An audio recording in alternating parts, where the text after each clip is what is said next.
Hello and welcome to the London United Filmmaker Podcast. My name is Gregory Randolph. I'm a writer and director from Boston, Massachusetts. I currently live in London, where I attended the London Film School. This podcast is an opportunity for me to tell you about emerging filmmakers currently active in the UK from around the world. Today, I'm happy to have Caroline Tod-Richardson on the podcast. Caroline is a director of the Earls International Film Festival here in London, which takes place this year, November 14th through the 21st. A previous film of mine made the festival, and we had a wonderful experience being a part of it. Caroline has been an integral part of the UK film scene, and we explore her involvement in it.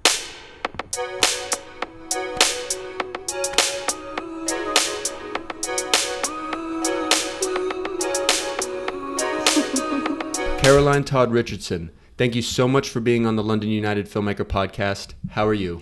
I'm very well, Greg, and thank you so much for inviting me this morning. Absolutely. It's so nice to have you here. Just to give an idea of how we know each other, you were gracious enough to have swimming as part of the Earls International Film Festival for the 10th iteration of the festival. There was an absolutely amazing kind of final ceremony at St. Cuthbert's church, which is not 10 minutes away from where I live here in Fulham. And it was just a fantastic evening, and swimming screened at the Soho screening rooms in Soho, and it was just a fantastic event. Little drinks and hors d'oeuvres beforehand. You and your husband were so gracious with having us there, and it was just like a splendid evening. So I just want to thank you so much for that. And that's kind of what sprung this podcast, is kind of our continued conversations. You are also, in addition to curating and directing the Earls Court International Film Festival, you are a producer. That's correct, yes. So as you say, I'm the co-founder and the producer-director of the Earls Court International Film Festival, and also our other part of the organisation, which is Film Earls Court, where we actually make film in the area. And I'm also an independent producer. So I've got quite busy times. I love it. And I think that's what I want to discuss on the podcast is, I'm more aware of your work within the Earls Court Film Festival, but you have a producing background that I want to know more about. It sounds like you've made many films. Looking through your resume and through IMDb, and maybe we can talk a little bit about that as we go forward with the podcast. Absolutely, amazing. So usually with this podcast, I like to start at the beginning and talk about a little bit about where you're coming from. What was kind of the first inklings that film was a path that you were interested in and wanted to go down? I'd love to just learn more about kind of what got you to how we met and how you've built this festival up into such a nice and inviting and warm and just a great place to be. Well, thank you so much, Greg. It's been quite a long journey because, my background is working in the National Health Service, which I did for over 14 years. And I've also worked in education, so I'm a teacher as well. So my background is in the public sector for over 22 years plus. I'm also a graduate of City University of London, where I studied sociology and psychology. So I think all of these experiences have really led me to being involved in filmmaking at a slightly later part of my life. So I've been involved for 10 years. It really started from a project I was involved with in the Royal Borough of Kensington and Chelsea, where I was asked to interview children who had lived during World War II. They weren't evacuated, they actually stayed in London. So obviously many of them are a lot older now. They're not children. And I've always believed that storytelling is life, really, isn't it? It's how we live our lives. And I think that particular project really resonated with me. It was then developed into a play, which was performed at the Finborough Theatre, and then in the wider community. And it really was from that project that I decided with some other local residents that maybe the way forward would be to set up a film festival in the area. So we got a small grant from the council, and it really developed from there. And we were involved in making 2 short films. So we had the festival, but we also then started to get into film production. Very cool. Yeah, I think you played one of those films at the closing ceremony of the festival at St. Cuthbert's. I remember watching at least one film that was made maybe previously during that time period. Well, we've made films since 2015, and we do actually revisit a lot of the films that we've made since that time, because they're very particularly close to my heart. Yeah. The first year we made a film called Fellow Travellers with filmmaker David York, who we continued to work with to this day. So had a 10-year working relationship with him. We also made a film called The Door To, which was very much an Earls Court-based film, made on the Earls Court Road, made at the local tube station, pubs, theatres, location-wide. It was very exciting. And also, I think the film that you might be referring to is The Fox, which was made in 2016, and with the filmmakers Henry Shriven and Seep Shriven, and starred Himish Patel, who's now gone on to Hollywood. So It was really exciting seeing the development, not just of the filmmakers, but also of the actors that we've worked with over the years. I really enjoyed that film, and that's an interesting kind of way in, is through the public sector, and then getting into, it sounds like the council was nice in setting up a grant that allowed for the festival to begin. And it's grown. Can you talk a little bit about the growth of the festival over the years and how you've seen it change? I also wanted to ask just more about you've lived in London for your entire life. Is that correct? No, I'm originally from the Wirral Peninsula, a little town called West Kirby, which is near Liverpool. Okay. But I moved to London in the 80s. I see. I don't want to give my age away too much. No.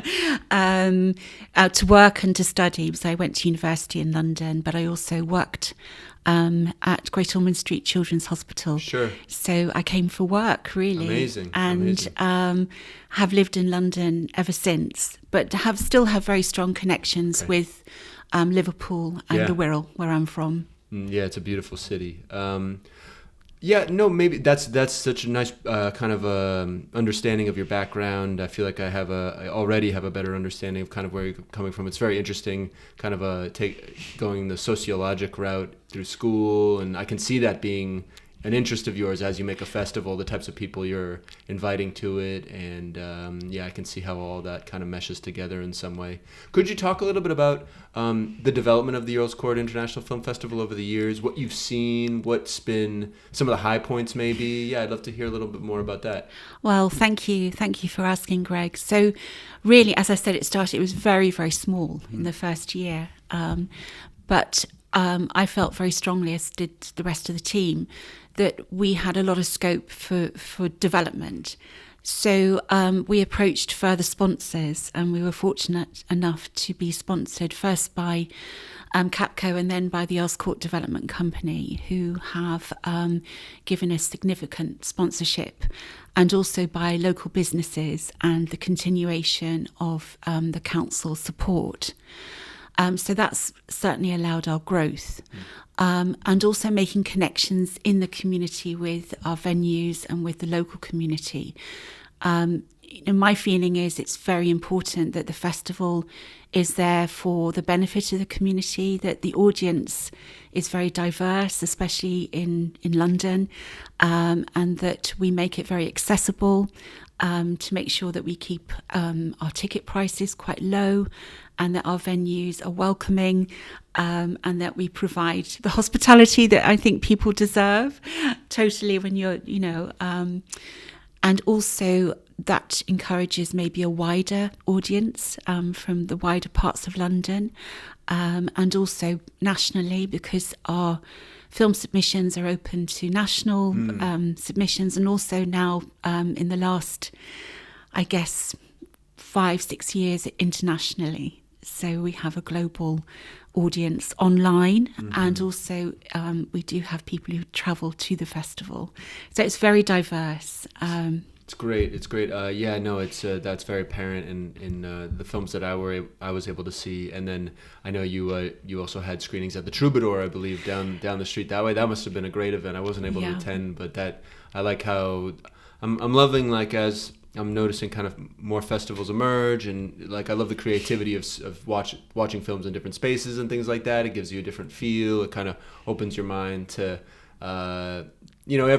Watching the film is one thing, but watching it in a specific venue can have specific significance. So, yeah, I appreciate that thought and dedication is very apparent in the festival from what I've Thank seen. you. So, Thank you. And I think that stems very much from you and your team, enriching it. So, again, it was just such a pleasure to be there for it.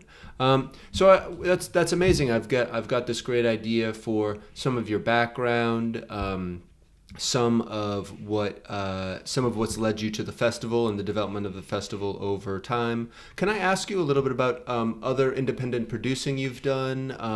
I'm curious, has most of it been part and parcel with the Earls Court Film Festival as kind of, or have you had other projects, kind of independent from the festival? I'm curious.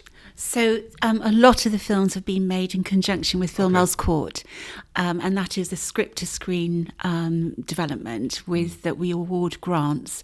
But it very much is about ensuring that the films are made locally, and also that we feel that the script is helping an emerging filmmaker. Cool. So that absolutely. And by the way, I loved Swimming. It's such a great film. Thank you. So that's one part of it. And so very much about encouraging good storytelling, that it's very inclusive, and that we can be helpful in the fact that we can offer location, and that we offer workshops and development work to make sure that the film really is a script to the finished film that we will then screen at the festival and at other venues. The independent producing is, as I said, I'm from the Liverpool area. So part of that is staying connected. So I've worked on about 4 or 5 films now that have been made in the Liverpool area. In fact, there was one just this last week that's been made in Wirral, Liverpool, and in Runcorn, called Good Behaviour, starring Paul McGann and Stephen Walters and Antonio Akil. So really great cast of actors, and filmmaker Dan Sloan. So it is about that connection with my other home, the other part of my identity, and also projects which, for example, we were involved with making a very low budget feature, which was sort of partly funded by Film Earls Court and also independently. So I was able to be an independent producer on the feature To a Cinder. So it was absolutely fantastic to be involved with a feature film back in 2022, To a Cinder, working with the filmmakers Henry Shriven, Seep Shriven, and producer Paula Comley, who we've been fortunate to work with back in 2016 on The Fox and also the film Missing. So fantastic when we work with filmmakers again, especially on their first feature film. So big shout out to them. They were brilliant, and congratulations, because To a Cinder is now on Amazon Prime, and I think is getting a lot of hits, which is great. Can you talk a little bit about Good Behavior? Can you tell, is it the kind of under lock and key right now, or can you talk a little bit about what the story is, or any aspect of it? I can give you a little trailer or something. A trailer, I think, and obviously, it's been posted a lot on social media. Okay. But it's a psychological thriller set in a prison, and it's about relationship between prisoner and staff. I don't want to go into too much detail, but it's been, particularly well shot, and I really feel it's going to be a great one to look out for, definitely. Where would people, this would be something that would run in the festival circuit? And Absolutely. So we will screen it as part of our at the festival during 2025 this year, and obviously it will. I'm sure it will go to many festivals. Cool. Absolutely. When will the next Earls Court Film Festival be? So it will be in November. We tend to have it in the middle of November, but there are events that happen throughout the year. Sure. So I'm hoping to have one probably late March, early April time. Yeah. And that normally is at the Electric Cinema at White City. We work with Soho House to do screenings. So we have smaller screenings throughout the year, then obviously the festival in November. Awesome. Oh, well, so I'm wondering maybe if there's a way on, at least I can get some of that information out there in like the YouTube description or different ways, just be able to put some of the information if people want to be able to have access to it and see, just whether it's here or abroad or anything like that. Yeah, maybe we can talk about getting some links for that. That would be great. Can you talk to me a little bit about Film Earls Court? Can you talk about what type of initiatives they're responsible for? Or I don't know much about Film Earls Court, so I'm curious to learn more. It sounds like you have a good relationship with them. So basically, as I said, it's under the same umbrella. It's the same organisation. It's just we have the festival and then Film Earls Court, which is run in parallel with each other, if that makes sense. Okay. But Film Earls Court has been very much, worked with, for example, the Earls Court Youth Club. It works in the community. Yeah. So it will encourage people to enter their scripts into competition. We work with the development company, our sponsors, to do joint screenings. So it's a very it does complement the festival, but really it's there to highlight the beauty of West London by location filming. So that the script to screen is very much about obviously the story, which is so important, but it's also about the location. The other thing that I did want to mention is that we have, over the years, we have very strong relationships with charities. Yeah. And we also make film with charities as well. So that's something which is also part of Film Earls Court, but also part of what I do independently. And in 2024, we supported the Refugee Council, and we will do again in 2025. We'll be working with them again to promote their amazing work that they do with refugees. Fantastic. Can you talk a little bit more about that? How does that work? Are you in communication with the Refugee Council, and they speak with their community about filmmaking? Is that kind of, and then would films be made through that conversation? Or I'd love to hear a little bit more about that, because I heard a lot about it at St. Cuthbert's. But yeah, I felt like I hadn't got the full idea. Yeah, I'd love to hear more about that. So as we develop our relationship, we screened a film that was made by the Refugee Council in conjunction with the Guardian filmmaker and independent filmmaker, which was a very powerful story about what it is like to be a refugee moving into British society. And I felt it was a very powerful part of our evening. I think going forward, I'm in discussions with the Refugee Council about maybe working with some young refugees about possibly being involved with some filmmaking projects. But that's very much in discussion at this moment in time. But hopefully that will be something that will go forward. That's very exciting. That's such a beautiful way to hear the voices of refugees living in the UK. I'm excited to see how those projects come about. So Caroline, I feel like I have like a very strong idea of a little bit of your background and what brought you to filmmaking, a little bit about your producing work, and kind of the continuation of the Earls Court Film Festival. I guess my question is kind of, this brings us more to the present. You've talked about just a short film that you've just completed that will be a part of the festival.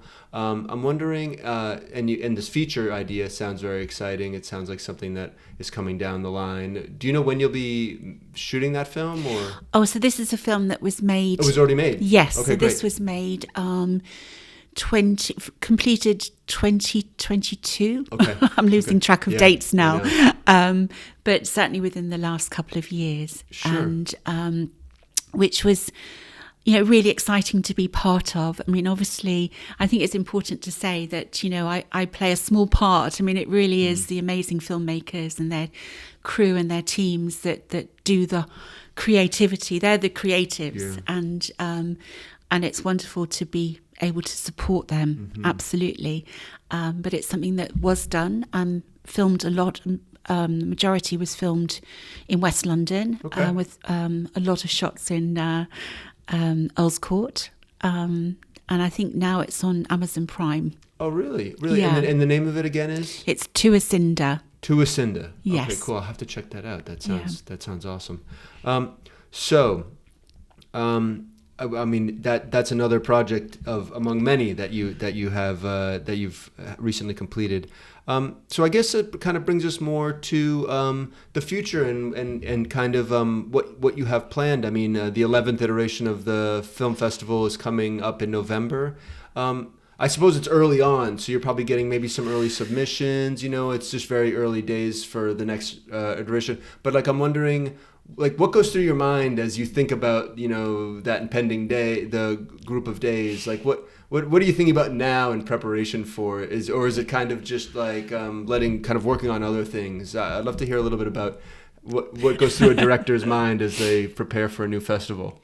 I think, it's something that's with me all the time. Yeah. Even as soon as the festival finishes, I'm I'm kind of thinking about what's going to happen next. Yeah.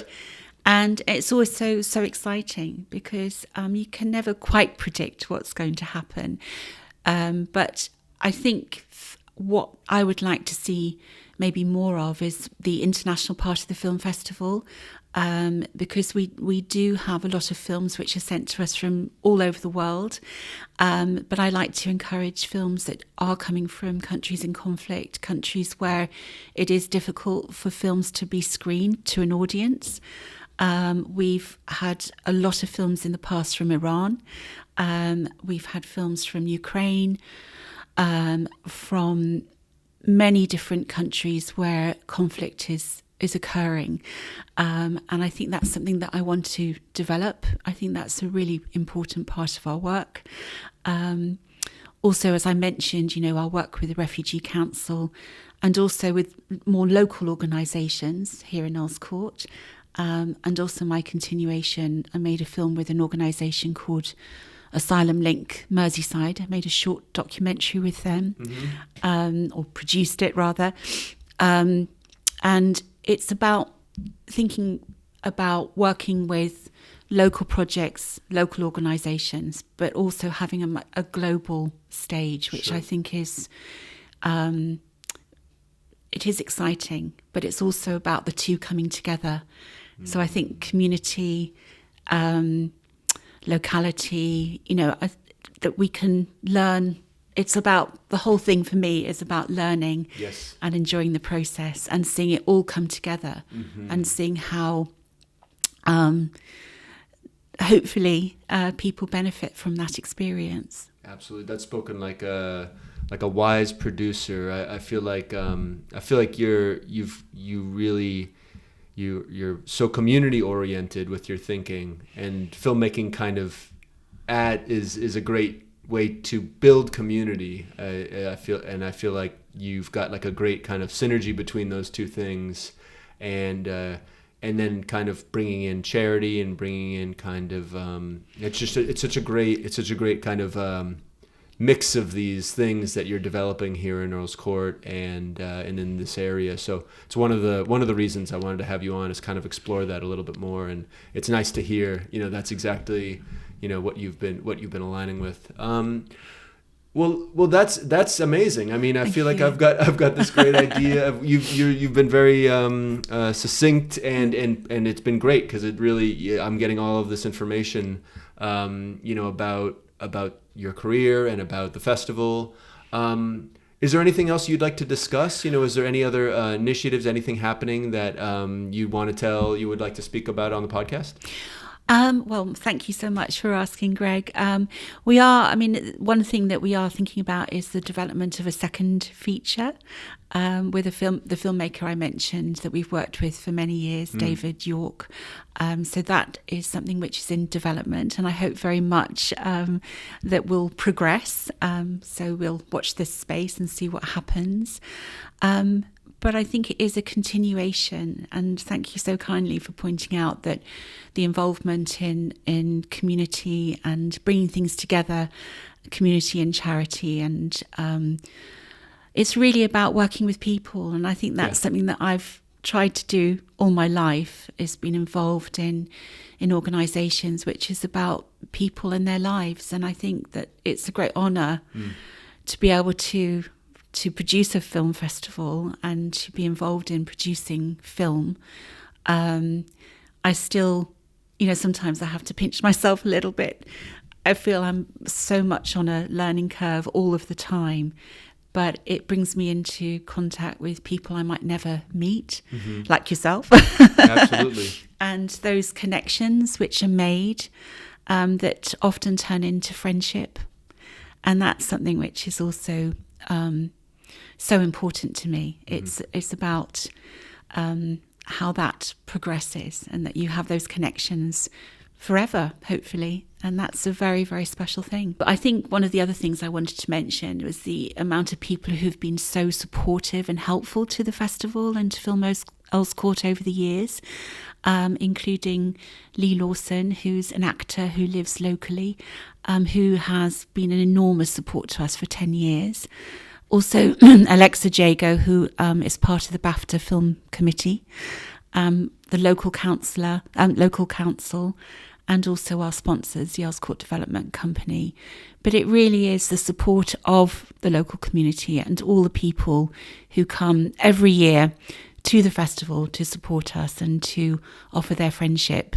So I think this is an opportunity to say a really big, genuine thank you to the support, because otherwise it wouldn't happen. And the many, many judges that we have that come in to the various the festival events and help us make decisions about how films are going to move forward, and also the ongoing relationships we have with our wonderful filmmakers since 2014, and how many of them have helped emerging filmmakers as their careers progress. It's them coming back to work with filmmakers where their careers are just starting. So that's what I want to say, really big thank you for. So absolutely, yeah. Filmmaking is that driving passion for it. In fact, just brings you in contact with so many amazing people, and that's a very special thing. So, well, Caroline Tod-Richardson, I just want to thank you so much for being on the London United Filmmaker podcast. Maybe we can have you on again at some point, discussing when this feature is completed, or just whenever we think we might want to have another conversation. This was an absolute pleasure. Thanks for coming on a Saturday morning here. Hopefully we can have another conversation soon. Thank you so much for having me, Greg. It's been a real pleasure. I've really enjoyed it. Thank you.